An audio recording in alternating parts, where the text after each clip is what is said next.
Hey there, YouTube. It's Quentin here with Infrared Reptiles and my beautiful girlfriend, Kate. Hi. And today we're going to show you our current collection of animals. I mean, nothing impressive, but hey, everybody's got to start somewhere, right? And the lizard crawling all over Kate here is... This little adventurous dude is Terry. He is our first and only male bearded dragon. He is also our very first rescue. We got super lucky because he is a phenomenal lizard. He absolutely loves people and absolutely loves cuddles, as you can see with him being on my neck. And actually, we got him basically on death's door. He was so skinny. He was so skinny and like so pale and so cold that we just couldn't leave him where he was. And now he is happy and healthy with us, as you can see. Even with just 3 legs. He was oddly born with just 3 legs, but that is okay. We love him nonetheless. He is amazing. And this is a setup. Not exactly sure on the size. I do believe it's closer to like an 80 or 100 gallon. Not 100% sure, like I said. And then that's cavern clay. We definitely want to do a lot more with that, except for we bought 1 kit, not realizing that it wasn't not a lot, but that is okay. And everything you guys see in here is pretty much Exoterra. And yeah, let's move on to this guy. Tell us a little bit about Houdini. This here is Houdini. She is our first golden skink, and we got her from Petland, which was kind of an unfortunate situation because she kind of got the crap kicked out of her by the other golden skink that she was being kept with. So she's kind of had a pretty rough life as well. She actually lost her tail and it is regrown back. It's actually looking really good. Yeah, really good from the last time that we saw her and originally we're gonna get her. But also she's not sexed because Petland doesn't do sexing of animals. So that will be another video in the future of me showing you guys what the sex is and everything of her in the near future. And we're also going to do care guides on all the animals we have, just in due time. But Houdini, we got her a little under a week ago, and so we're just trying to eliminate all the stress, well, mostly anyways. And yeah, she won't even eat. We tried to feed her a couple times and she won't eat, so we're just not going to take her out. I wish you guys could see her, but we will definitely do an updated video of her. Say bye to Terry. Bye. Hey guys, welcome to the current reptile room. Nothing impressive or anything. And later on, it's feeding night, so stay tuned later in this video. We're just gonna show you guys what we have, possibly bring them out if they're really up to it, you know, don't really want to stress out our animals too much. But we'll come over here, we'll start with Severus. He is our California kin snake, and let me just try and find him here for you guys real quick.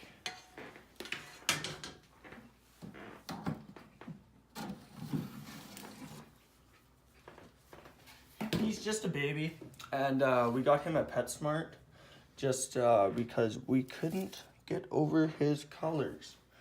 You know, we prefer not to buy from pet shops, but unless they're local pet shops, not any big store, big chain pet shops, because they don't really treat their animals with the love and care that we think they deserve. So honestly, it's just, if we see them sitting there, we'll probably get them if we can afford them and we can squeeze it by. And this is the joys of having a juvenile California king snake. As you guys can tell, he is currently nowhere to be found, but that shouldn't take long. Oh yeah, there he is. Here is little Severus. Look at this. Look at that. He's got a little smiley face on his head. If we get the camera to focus here. He's a little, a little bit of a sketchball still, but he's getting there. Camera still won't focus. There we go. Little Severus. Smiley face on top of his head. And a little tail. I like his little tail. And his tracking is absolutely gorgeous. No, come back here. See if we can get a shot of his tracking here. Yep, there we go. And that's Severus. and we will move on in just a second. All right, guys, and we're moving on here with Vanellope. She is actually our second ball python, but I can't even say that. That's unfair. I was gonna say she's my favorite, but she really isn't. I just love all our animals. I can't decide. But she is always in her hide unless it's nighttime. She is just a little sweetheart.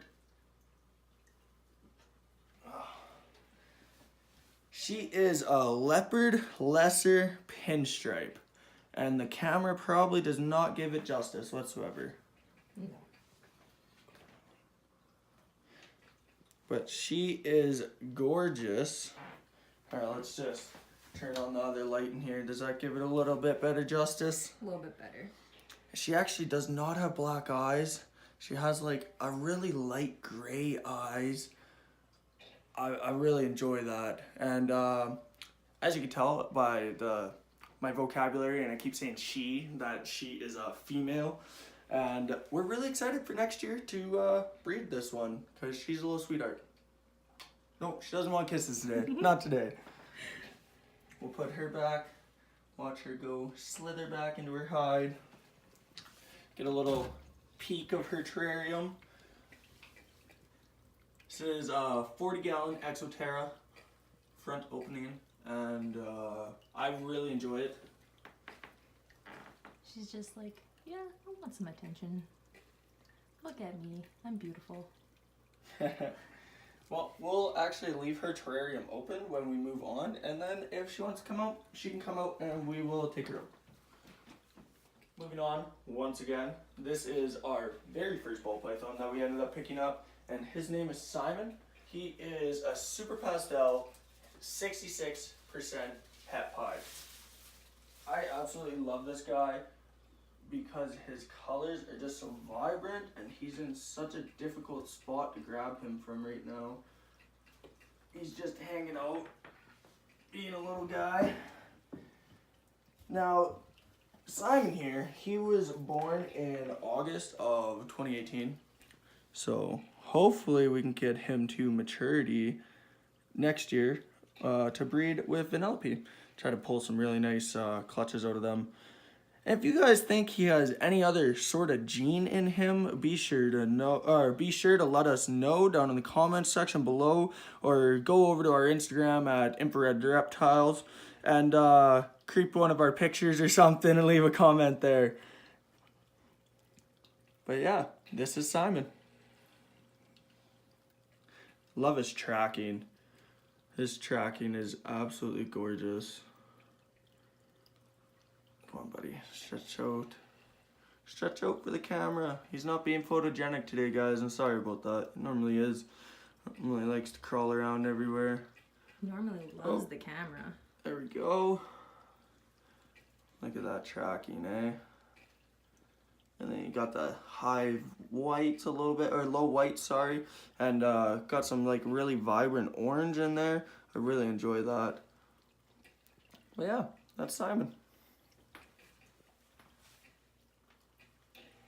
And continuing on with Simon, his terrarium, actually not sure if it's Exoterra or what. We actually ended up getting it for free, so who can really complain, right? Seeing as this is an 80 or 90 gallon and lots of substrate. He's got a little, we try to create a little bit of a humid hide over here, you know, keep that a little bit moister and stuff. He spends a lot of his time over there. His heat mat is over here, be under his yellow hide over here. And then this is a buried wood hide, and we actually have two cultures of springtails. I buried one in here and I buried one over top, and that'll give it lots of food in order to thrive and branch throughout the whole entire thing.